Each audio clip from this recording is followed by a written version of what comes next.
নমস্কাৰ, welcome to my channel get started. আজি আমি আকৌ অসমীয়া পেডাগজি কিছুমান কুৱেশ্যন আলোচনা কৰিম, তো ভিডিঅ'টো চাই থাকক। ফাৰ্ষ্ট কুৱেশ্যন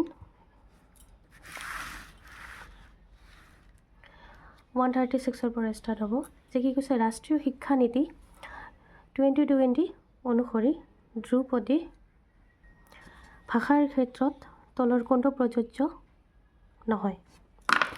ফাৰ্ষ্ট অপশ্যন প্ৰস্তুতি পূৰ্বতে ধ্ৰুপদী ভাষা পঢ়িব, মাধ্যমিক স্তৰত মূল ভাষা হিচাপে ধ্ৰুপদী ভাষা পঢ়িব, মাধ্যমিক স্তৰত ধ্ৰুপদী ভাষা এটা অতিৰিক্ত বিকল্প হিচাপে পঢ়িব, ত্ৰিভাষা সূত্ৰৰ অধীনৰ অংশ হিচাপে ধ্ৰুপদী ভাষা অধ্যয়ন কৰিব।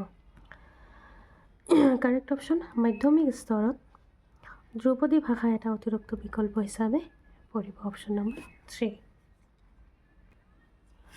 নেক্সট কুৱেশ্যন, ভাষাৰ শ্ৰেণীত এটা প্ৰকল্পৰ আৰ্হি প্ৰস্তুতকৰণ আৰু ৰূপায়ণৰ ক্ষেত্ৰত বিভিন্ন স্তৰসমূহ হৈছে অপশ্যন গোট সৃষ্টি কৰা, বিষয় নিৰ্ধাৰণ কৰা, পৰিকল্পনা, তথ্য সংগ্ৰহ, খচৰা লিখন, তথ্য বিশ্লেষণ আৰু ৰিপৰ্ট চূড়ান্তকৰণ। অপশ্যন কেইটা দিয়া আছে, কিন্তু প্ৰকল্পৰ যিটো প্ৰস্তুত কৰা আৰ্হি বা ৰূপায়ণ কৰা স্তৰসমূহ সেইটোৰ কাৰেক্ট অপশ্যনটো হৈছে অপশ্যন নম্বৰ 4। গোট সৃষ্টি কৰা, বিষয় নিৰ্ধাৰণ কৰা, পৰিকল্পনা, তথ্য সংগ্ৰহ, তথ্য বিশ্লেষণ, খচৰা লিখন আৰু ৰিপৰ্ট চূড়ান্তকৰণ। সপ্তম শ্ৰেণীত পাঠদান কৰা এগৰাকী শিক্ষকে শিক্ষাৰ্থীসকলে এটা গল্পত উল্লেখিত সম্প্ৰদায়ৰ মানুহৰ অভিব্যক্ত ক্ষমতা আৰু পৰিচয় সম্পৰ্কে বুজিব পৰাকৈ গল্পটো পঢ়াটো বিচাৰে।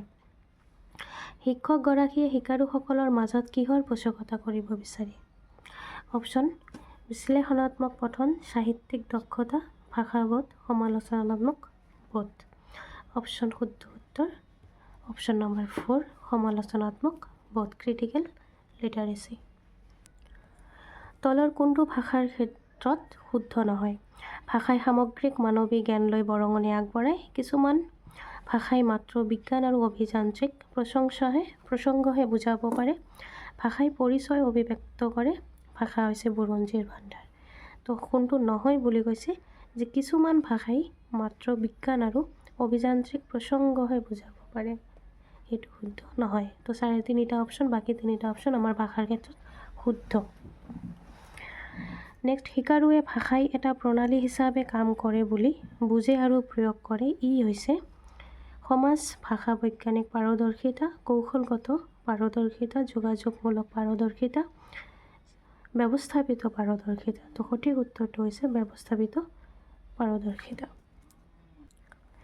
এগৰাকী শিক্ষাৰ্থীৰ সবলতা আৰু দুৰ্বলতাবোৰ পৰীক্ষা কৰা পদ্ধতিক কোৱা হয় অপশ্যন হেতু পৰীক্ষা, ডায়গনষ্টিক টেষ্ট, গঠনধৰ্মী পৰীক্ষা, ফৰ্মেটিভ টেষ্ট, বস্তুনিষ্ঠ পৰীক্ষা, প্ৰজেক্টিভ টেষ্ট, বৈধতা পৰীক্ষা, ভেলিডিটি টেষ্ট। তো সঠিক উত্তৰটো হৈছে আমাৰ হেতু পৰীক্ষা, ডায়গনষ্টিক টেষ্ট। নেক্সট কুৱেশ্যনটো হ'ব আমাৰ, ভাৰতীয় সংবিধানে ইংৰাজী ভাষাক কি মৰ্যাদা দিছে। বিদেশী ভাষা, নিয়মক, সংস্থাসমূহৰ ভাষা, ৰাজভাষা, সহযোগী ৰাজভাষা। তো ভাৰতীয় সংবিধানে যিটো ইংৰাজী ভাষাক মৰ্যাদা দিছে সেইটো হৈছে আমাৰ সহযোগী ৰাজভাষা। নেক্সট, সপ্তম শ্ৰেণীৰ পাঠদান কৰা এগৰাকী শিক্ষকে এগৰাকী ব্যক্তিৰ বিষয়ে লিখিবলৈ দিব বিচাৰিছে। তেওঁ শ্ৰেণীৰ বাহিৰলৈ গৈ আৰু এগৰাকী হকাৰক তেওঁৰ বাস্কেটটোৰে সৈতে শ্ৰেণীলৈ লৈ আনিলে। তেওঁ হকাৰগৰাকীক 7 মিনিটৰ বাবে শ্ৰেণীত থাকিবলৈ ক'লে আৰু শিক্ষাৰ্থীসকলক জোৰ পাতি তেওঁৰ বিষয়ে বৰ্ণনা কৰিবলৈ অনুৰোধ কৰিলে। ইয়াক হকাৰগৰাকীক তুমি কি বুলি ক'বা। অপশ্যন কাৰ্যত অংশগ্ৰহণকাৰী, সামগ্ৰী, শিক্ষণ সহযোগী, এগৰাকী হকাৰ। তো সঠিক উত্তৰটো হৈছে আমাৰ কি সামগ্ৰী। শ্ৰৱণৰ অধোমুখী যিটো আমাৰ টপ ডাউন এপ্ৰ'চ সেইটো সামৰি লয়। অপশ্যন বক্তৃতা, পাঠ অথবা অডিঅ'ৰ সামগ্ৰিক বাৰ্তাসমূহ, প্ৰতিটো ধ্বনি, শব্দ, খণ্ডবাক্য, দফা আৰু বাক্য শুনা, নিৰ্দিষ্ট সবিশেষৰ প্ৰতি গুৰুত্ব দিয়া, বক্তৃতা পাঠ অথবা অডিঅ'ৰ সাৰটো শুনা। তো সঠিক উত্তৰটো হৈছে আমাৰ বক্তৃতা পাঠ অথবা অডিঅ'ৰ সামগ্ৰিক বাৰ্তাটো শুনা। নেক্সট, অদিতিয়ে স্বৰূপ ভূতকাল কি জানে কিন্তু তাৰ প্ৰয়োগ কৰিব নাজানে। তেওঁ কি জ্ঞান অৱলম্বন কৰিছে? ঘোষণাত্মক জ্ঞান, প্ৰায়োগিক জ্ঞান, ভাষা আহৰণ আহিলা, পদ্ধতিগত জ্ঞান। সঠিক উত্তৰটো হৈছে আমাৰ কি ঘোষণাত্মক জ্ঞান, যিটো ডিক্লেৰেটিভ নলেজ।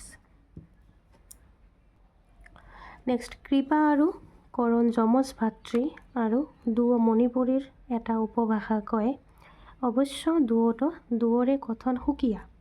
উপভাষাটো কোৱাৰ ক্ষেত্ৰত তেওঁলোকৰ ব্যক্তিগত ধৰণটোক কি বুলি জনা যায়?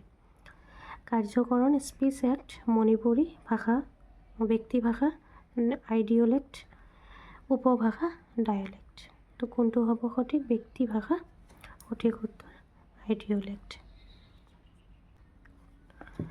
কুৱেশ্যন, অশ্নিয়ে জন্মগতভাৱে উৰিয়া ভাষা জানে আৰু পাছত ইংৰাজী আৰু হিন্দী ভাষা শিকিছে। এই কথাটোৰ আধাৰত তলত কোনটো মন্তব্য শুদ্ধ নহয়? অপশ্যন 1, তেওঁৰ ইংৰাজী শিকন হৈছে ভাষা শিকন। তেওঁৰ ইংৰাজী শিকন হৈছে ভাষা আহৰণ। তেওঁৰ উৰিয়া শিকন হৈছে ভাষা আহৰণ। তেওঁ হিন্দী শিকন হৈছে ভাষা শিকন। তো সঠিক উত্তৰটো হৈছে আমাৰ তেওঁৰ ইংৰাজী শিকন হৈছে ভাষা আহৰণ। অষ্টম শ্ৰেণীৰ শিক্ষক সুভাষে দুঃখ কৰি ক'লে, ভাষা মূল্যায়নে সাধাৰণতে গ্ৰহণ দক্ষতা ৰিচেপ্টিভ স্কিলক গুৰুত্ব নিদিয়ে। গ্ৰহণ দক্ষতা কি? হৈছে শ্ৰৱণ আৰু পঠন, কথন আৰু লিখন, শ্ৰৱণ আৰু লিখন, কথন আৰু পঠন।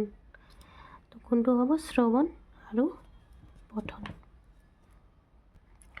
নেক্সট কুৱেশ্যন, তলৰ কথাখিনি পঢ়ি ই কোন ভাষা ৰেজিষ্টাৰৰ অন্তৰ্ভুক্ত হ'ব চিনাক্ত কৰা। বিপ্লৱৰ পাছত হঠাতে ইয়াক পৰিৱৰ্তন কৰিব পৰা গ'ল। ইউৰোপ আৰু এছিয়াৰ বিভিন্ন অঞ্চলকে ধৰি পৃথিৱীৰ বিভিন্ন প্ৰান্তত ব্যক্তিৰ অধিকাৰ তথা সমাজৰ ক্ষমতা কাৰ হাতত ন্যস্ত কৰা আছে সেই বিষয়ে আলোচনা হ'বলৈ আৰম্ভ কৰিলে। ভাৰতবৰ্ষত ৰাজা ৰামমোহন ৰায় আৰু ডিজাৰিয়ই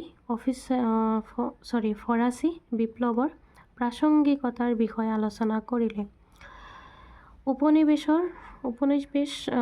উপনিবেশবোৰত এই ঘটনাক্ৰমে সমাজ পৰিৱৰ্তনৰ বাবে এই ধাৰণাবোৰ ব্যৱহাৰৰ বাট মুকলি কৰিছে। তো অপশ্যন সমাজ বিজ্ঞান ৰেজিষ্টাৰ, ছ'চিয়েল ছায়েন্স ৰেজিষ্টাৰ, বিপ্লৱ ৰেজিষ্টাৰ, ৰিভলিউশ্যন ৰেজিষ্টাৰ, বৈজ্ঞানিক ৰেজিষ্টাৰ, ছায়েন্স ৰেজিষ্টাৰ, ৰাজনৈতিক ৰেজিষ্টাৰ, পলিটিকেল ৰেজিষ্টাৰ। তো সঠিক উত্তৰটো হৈছে সমাজ বিজ্ঞান ৰেজিষ্টাৰ।